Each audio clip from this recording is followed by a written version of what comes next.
What happens when a top U.S. senator gets grilled on live TV and has no way out?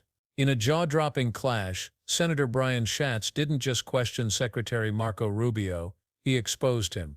From ignoring 200 unanswered inquiries to slashing life-saving aid, Rubio found himself cornered, scrambling for excuses while lives hang in the balance.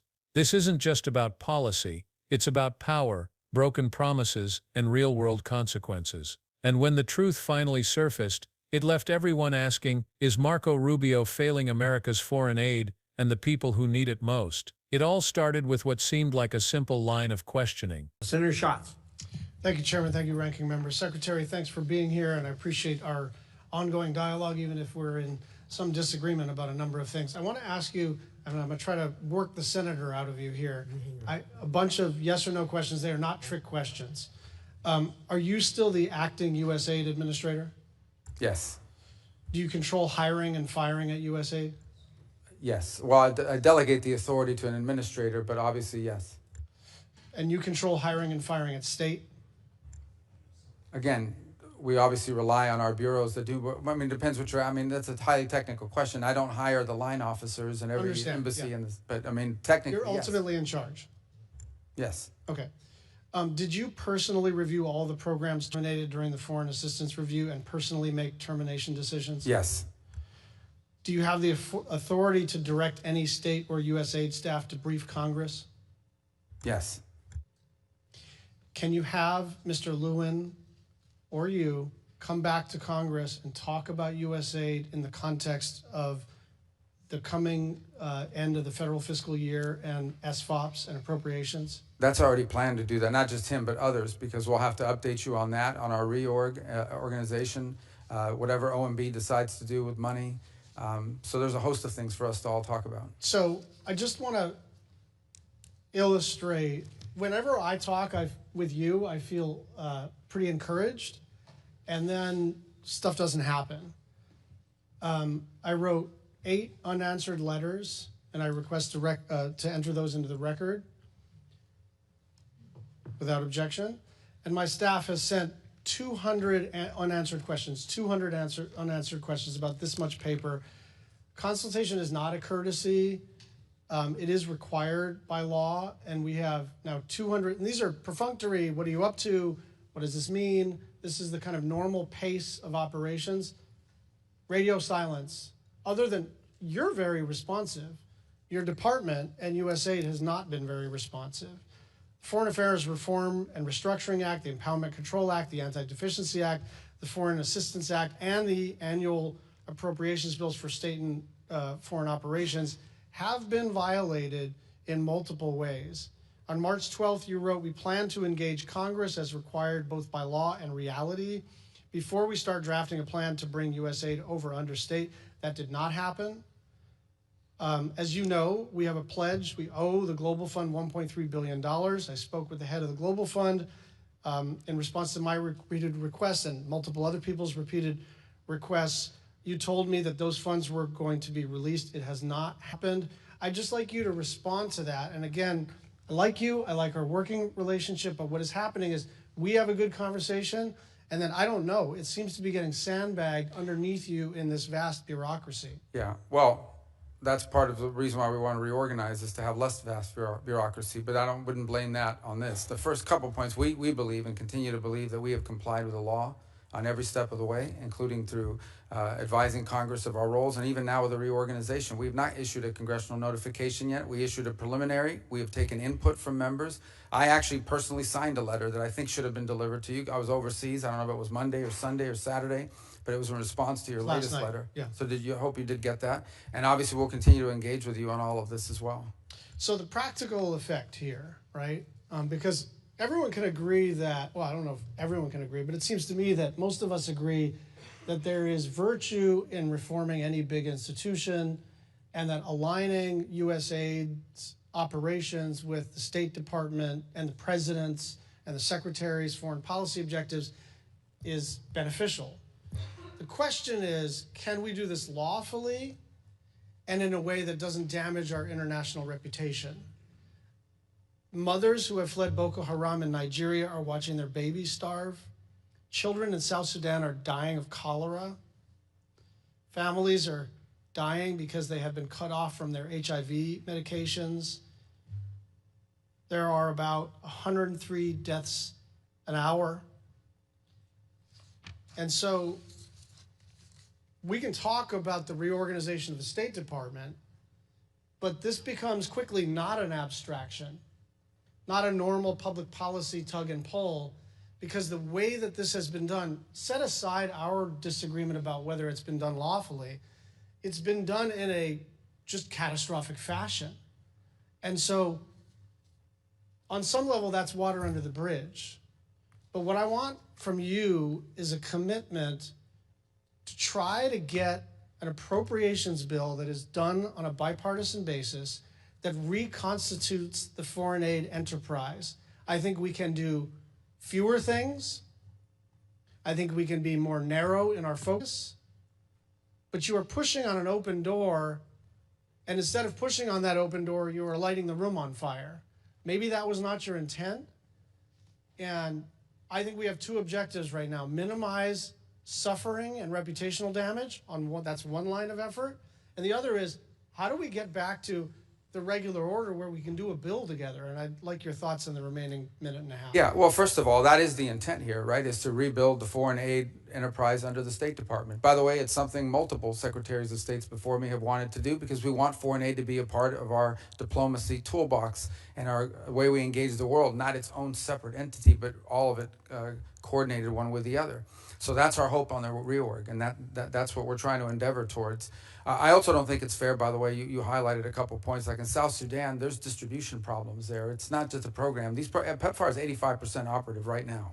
So you touched about HIV medication. Secretary, you are required to spend 100% of the money, not 85% of the money. But 15% of that is funding of programs that we've canceled. We're going to cancel those programs we've rescinded because they don't reach the purpose of those are elements of individual programs, for example, that were not meeting the mandate of the program. They were not being delivered. We just the other day at the embassy level in Namibia identified fraud, where millions and millions of dollars of U.S. aid was found on the store shelves being resold into the marketplace. It was our ambassador who discovered it. We tried to work with local authorities to fix it, and it was not fixed. And he was weeping at the conference while announcing this decision because he hated to do it.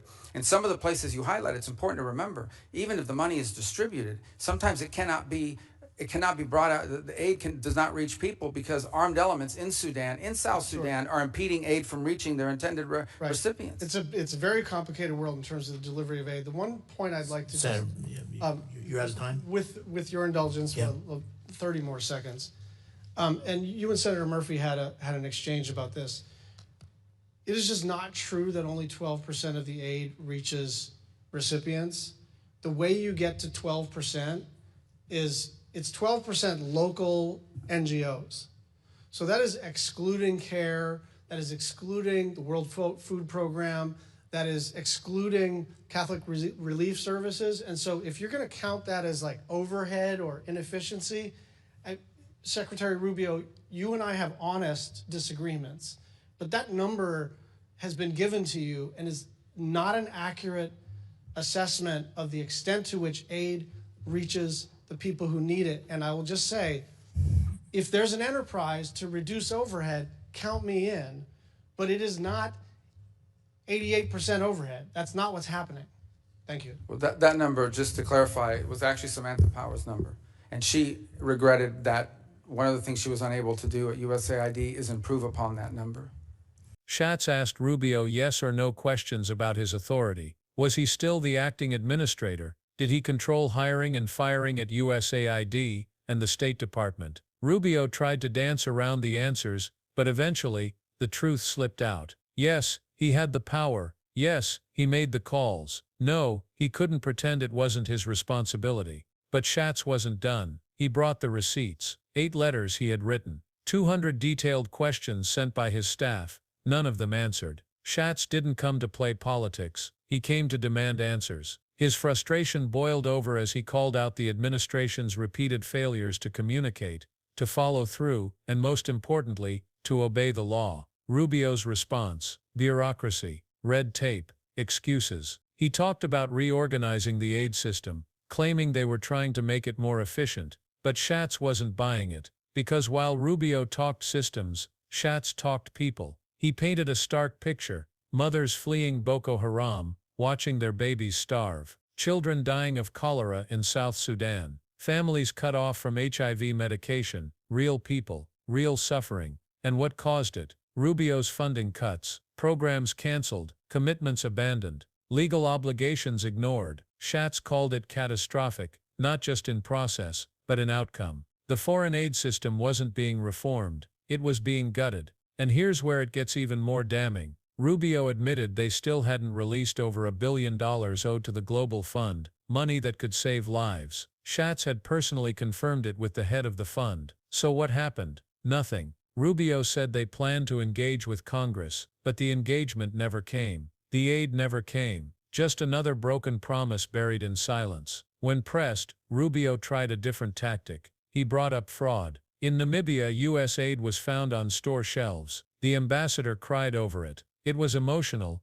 yes, but it wasn't a strategy. Because Schatz wasn't defending fraud, he was defending accountability. Cutting off entire aid programs because of localized failures isn't leadership, it's laziness. It's like setting a house on fire because one room had termites. And then came the lie. Rubio claimed only 12% of aid actually reaches recipients. A damning statistic, if it were true, but Schatz shut it down instantly. That 12% number, completely misleading. It ignored organizations like the World Food Program, CARE, Catholic Relief Services, massive global operations that do get aid to people on the ground. The 12% figure only counted local NGOs, leaving out most of the impact. Schatz called it what it was: political rhetoric, dressed up as data. And it matters, because that kind of misinformation leads directly to public support for cuts. Cuts that cost lives. Cuts that destabilize regions. Cuts that damage America's reputation abroad. Let's be clear, Schatz wasn't just trying to win a debate, he was trying to save lives. He wasn't saying the system is perfect. In fact, he welcomed reform. What he couldn't tolerate was incompetence disguised as efficiency and callousness masked as fiscal responsibility. Rubio kept falling back on the idea that things were in process, that they were reviewing aid programs, that they planned to work with Congress. But planning isn't doing, and Schatz made it clear: foreign aid doesn't wait. While Rubio reviews his memos, people are dying. This wasn't just about a disagreement over policy. It was about fundamental values. Schatz argued that foreign aid isn't charity, it's strategic. It stabilizes regions. It builds alliances. It prevents conflicts. When the U.S. abandons its role as a global leader in humanitarian support, it opens the door to chaos and to influence from adversaries like Russia and China. Rubio, meanwhile, kept pushing the idea that slashing aid is responsible budgeting. But Schatz exposed the flaw in that argument. You don't save money by failing to fulfill your commitments. You don't improve diplomacy by cutting the legs out from under your aid infrastructure. You don't rebuild trust by breaking it first. And here's the part that really matters. Schatz didn't just complain. He offered a way forward. A bipartisan foreign aid strategy that focuses on effectiveness, legality, and compassion. One that respects the law, minimizes overhead, and delivers results without abandoning those in need. Rubio had no real response, just more generalities, more vague promises, more red tape, and more signs that he simply doesn't understand or doesn't care about the stakes involved. At the end of the day, this wasn't about a soundbite. It wasn't about winning an argument. It was about holding power accountable. Schatz showed what it looks like when a senator actually does his job, asks the hard questions, demands honest answers, and fights for those who can't speak for themselves. So now, the real question isn't whether Rubio has the authority.